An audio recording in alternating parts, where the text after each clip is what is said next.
Good morning friends. आज आपण uniform circular मोशनचे second application well or wall of death हे लर्न करणार आहोत. Well or wall of death. प्रथम आपण well or wall of death म्हणजे काय ते बघूयात.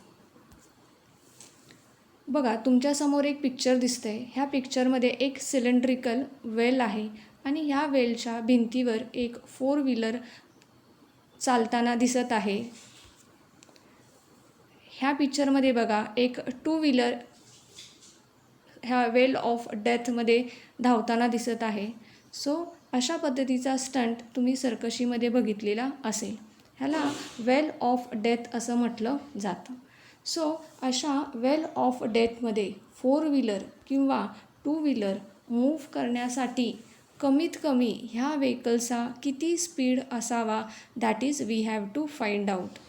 We have to find out the minimum speed of the vehicle so that the vehicle will move in a circular path in a well of death. हे vehicle खाली न पडता कमीत कमी किती वेलॉसिटीने मूव्ह करायला पाहिजे, ती वेलॉसिटी आपल्याला फाइंड आउट करायची आहे. So let us find out that velocity. To find out the velocity, let us consider a well of death. बघा, तुमच्यासमोर वेल ऑफ डेथचा डायग्राम काढलेला आहे. This is a vertical cylindrical wall of radius r inside which a vehicle is driven in horizontal circles. This is a vertical cylindrical wall of radius r inside which a vehicle is driven in horizontal circle. ही एक वेल आहे की ज्या वेलची radius small R आहे आणि ह्या cylindrical शेपमध्ये हे जे व्हेकल आहे ते सर्क्युलर पाथमध्ये असं मूव्ह होत आहे, which is horizontal. This can be seen while performing stunts. Stunt करताना आपल्याला हे बघायला मिळतं. Let us consider that the mass of the vehicle is m which is to be a point. आपण जे व्हेकल कन्सिडर करणार आहे त्याचा मास स्मॉल m आहे असं आपण कन्सिडर करूयात. पहा, इथे ह्या ठिकाणी ते व्हेकल आहे, त्या व्हेकलचा मास m आहे आणि आपण असं अज्युम केलेलं आहे की the vehicle is a point object. हे व्हेकल एक पॉईंट ऑब्जेक्ट आहे असं आपण कन्सिडर केलेलं आहे. सो आपण आता बघूयात ह्या व्हेकलवरती कोणकोणते फोर्स ॲक्ट होत आहेत. That is we have to learn. Weight mg acting vertically downward direction. ह्या व्हेकलचं weight mg acts vertically downward direction. Normal reaction n acting horizontally and towards the centre. Normal reaction along the radius आहे, normal to the surface आहे. आता normal is always perpendicular to the surface आणि त्यामुळे normal ही अशा पद्धतीने towards the centre असेल. Force of static friction Fs acting vertically upwards between vertical wall and the tyres. Static friction हे vertically in upward direction act होतं आहे. Now this static force is providing between the tyres of the vehicle and the wall surface. So static friction acts in a upward direction. This static friction prevents the downward slipping. ह्या static फ्रिक्शनमुळे हे vehicle खाली पडत नाही. ज्यावेळेस circular मोशनमध्ये हे vehicle असतं त्यावेळेस due to this static friction हे व्हेकल खाली पडत नाही. जर का हे व्हेकल थांबलं तर मात्र ते खाली पडणार, कारण की त्यावेळेस स्टॅटिक फ्रिक्शनची व्हॅल्यू ही 0 होते.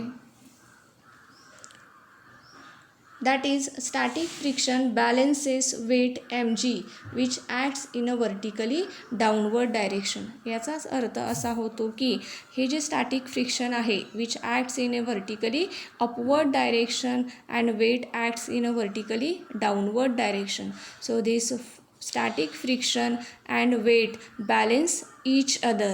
That's why Fs is equals to mg.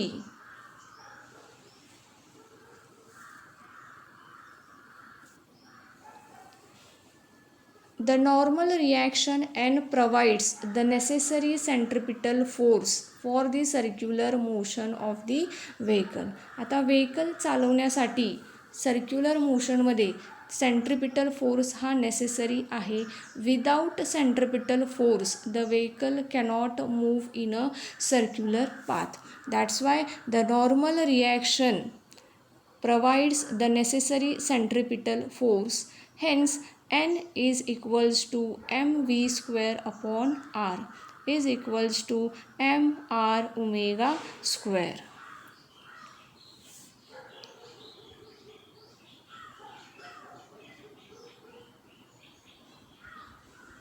So the normal reaction provides the necessary centripetal force. Hence N is equals to mv square upon r. Now the centripetal force is equals to mr omega square also. सेंट्रिपिटलची ही देखील value आहे mr omega square. But we will consider mv square upon r because we have to find out the minimum linear velocity, not angular velocity. आपल्याला angular velocity काढायची नाही आहे, minimum linear velocity काढायची आहे. म्हणून आपण mv स्क्वेअर अपॉन r ही value consider करत आहोत. So the normal reaction n is equals to mv square upon r. Also the static friction balance the weight mg, hence Fs is equals to mg. Static friction balance the weight mg, hence Fs is equals to mg. Now the force of static friction Fs is always less than or equal to mu Sn.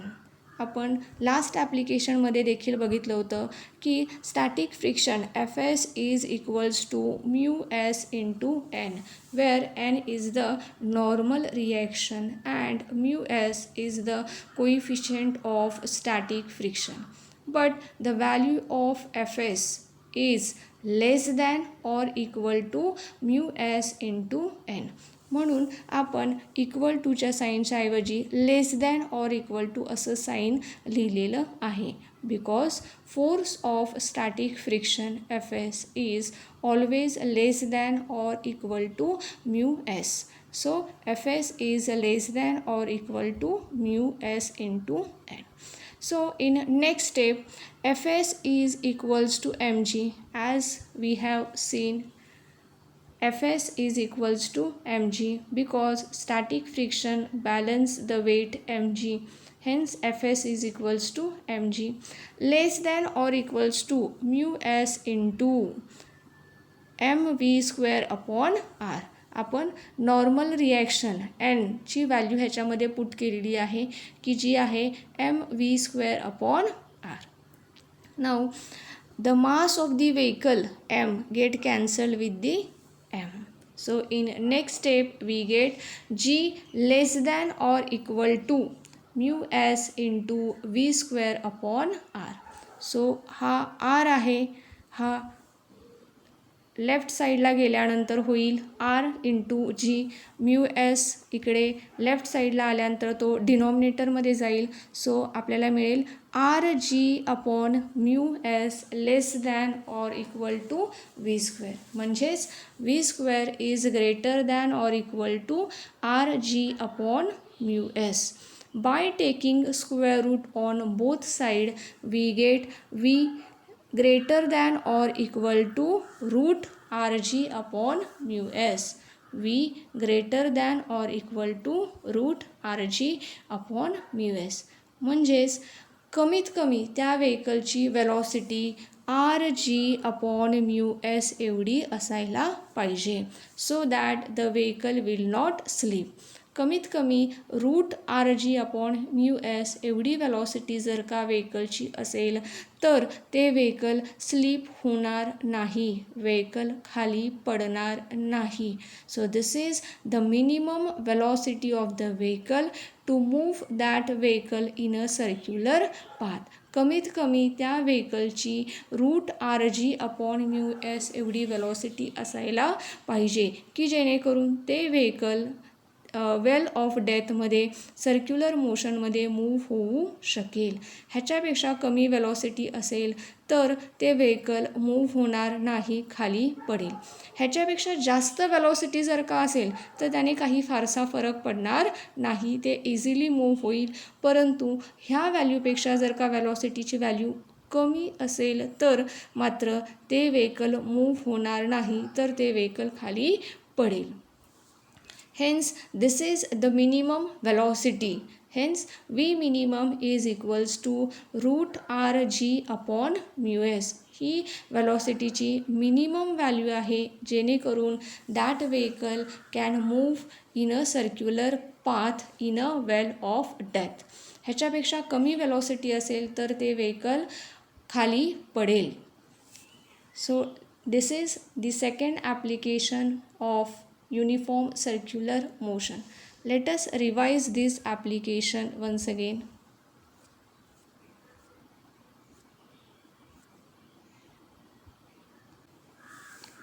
So the second application of uniform circular motion is well or wall of death. बघा तुमच्यासमोर हे picture दिसतं आहे वेल of डेथचं. एक 4 wheeler ह्याच्यामध्ये circular पाथमध्ये move होताना दिसते. त्याचप्रमाणे इथे बघा 2 व्हीलर मूव्ह होताना दिसत आहे. सो ह्याला आपण वेल ऑफ डेथ असं म्हणतात. आता ह्या वेल ऑफ डेथमध्ये ह्या व्हेकलचा 4 व्हीलरचा किंवा 2 व्हीलरचा मिनिमम कमीत कमी किती स्पीड असायला हवा की जेणेकरून ते व्हेकल सर्क्युलर मोशनमध्ये मूव्ह होऊ शकेल, तो कमीत कमी स्पीड आपल्याला फाइंड आउट करायचा आहे. सो हा स्पीड फाइंड आउट करण्यासाठी let us consider the diagram of well of death. आता ह्या डायग्राममध्ये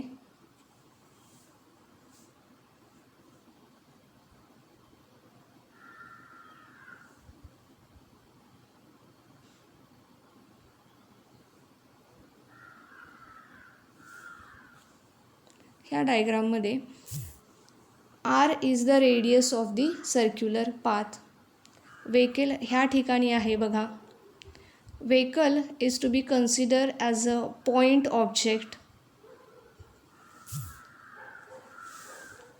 दिस is a vertical cylindrical wall of radius r, inside which a vehicle is driven in horizontal circles. This can be seen while performing stunts. Let us consider that the mass of the vehicle is m, which is a point object. Vehicle आपला एक point object आहे आणि त्याचा मास m आहे. नाव आता आपण बघूयात ह्या व्हेकलवरती कोणकोणते फोर्सेस ॲक्ट होत आहेत. The weight mg acts in a downward direction. Now the normal reaction is always perpendicular to the surface, hence normal reaction acts towards the direction of the center. Then static friction between the tires of the vehicle and the wall surface acts in a upward direction. So this static friction balance the weight mg. This static friction balance the weight mg. Now this normal reaction which is towards the center provides the necessary centripetal force, because without centripetal force the circular motion is not possible. centripetal force शिवाय circular motion ही possible नाही. कोणत्याही व्हेकलला circular मोशनमध्ये move होण्यासाठी centripetal force हा गरजेचा असतो. And this centripetal force is provided by the normal reaction. आणि हा centripetal force normal reaction provide करत आहे. The normal reaction N provides the necessary centripetal force for the circular motion of vehicle. Now it is the force that can balance the centrifugal force. आपण असंही म्हणू शकतो की it is the force that can balance the centrifugal force. हा असा force आहे की जो सेंट्रिफ्युगल फोर्सला बॅलन्स करतो. Now let us see the derivation. आपण आत्ताच डायग्राममध्ये बघितलेलं आहे. The normal reaction balance the centripetal force. The normal reaction balance the centripetal force. Hence N is equals to mv square upon r equals to mr omega square. Now mv square upon r and mr omega square are the magnitude of the centripetal force. आता ह्याच्यामध्ये omega म्हणजेच angular velocity आहे, ह्याच्यामध्ये linear velocity v आहे. आपल्याला linear velocity काढायची आहे म्हणून आपण mv² अपॉन r घेऊन पुढचं डेरिव्हेशन करणार आहोत.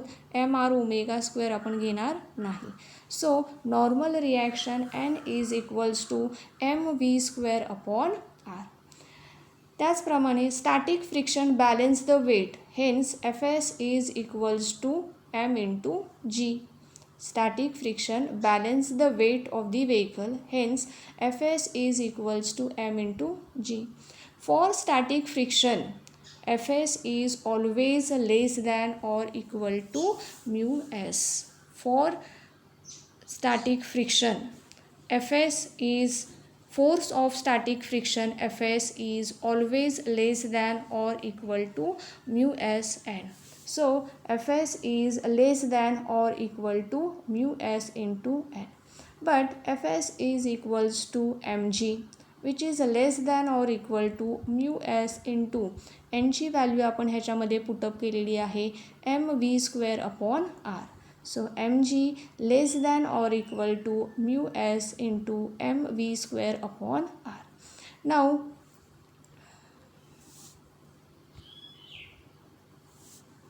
m get cancelled.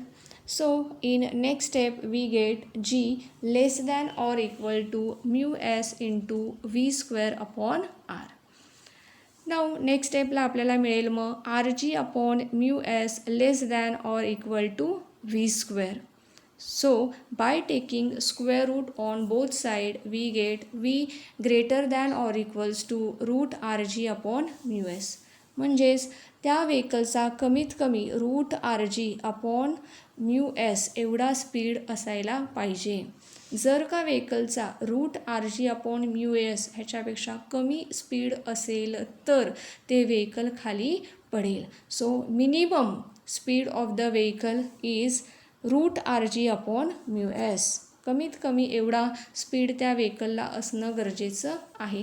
ह्यापेक्षा जर का जास्त स्पीड असेल तर काही फरक पडणार नाही, ते व्हेकल इझिली मूव्ह होऊ शकेल. परंतु ह्यापेक्षा जर का कमी स्पीड असेल तर मात्र ते व्हेकल मूव्ह होणार नाही, तर ते खाली पडेल. So the vehicle should have root rg upon mu S speed to move in a circular path in a well of a death.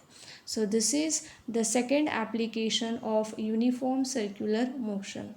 In next lecture we will learn the third application of uniform circular motion. Thank you.